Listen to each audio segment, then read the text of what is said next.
আজকে 25শে নভেম্বর সোমবার। বিয়ের কার্ড বাড়িতে আনার পরে সর্বপ্রথম আমাদের দুর্গা মন্দিরে পুজো করিয়ে সমস্ত কার্ডগুলোতে আমরা হলুদ লাগিয়ে নিয়েছিলাম। এরপরেই আমাদের নিজেদের মহাদেব আছে, সেটা আমাদের ওখানেই এক বাউন বাড়িতে রাখা আছে।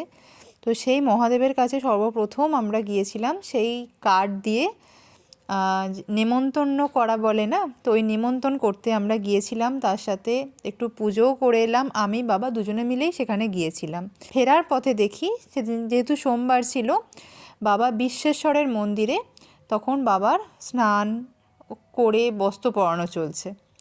যাই হোক, সেখানেও আমরা একটু ধূপ মোমবাতি দেখিয়ে বাড়ি ফিরে এলাম। বাড়ি ফিরে এসে আমাদের যে পাঠক মশাই বিয়ে দেবেন উনি এসেছিলেন, ওনার সাথে সমস্ত কিছু আলোচনা হলো। তো এইভাবেই সেই দিনটা কেটেছিল। দেখা হচ্ছে তোমাদের সাথে খুব তাড়াতাড়ি আবার একটা নতুন ভিডিওতে।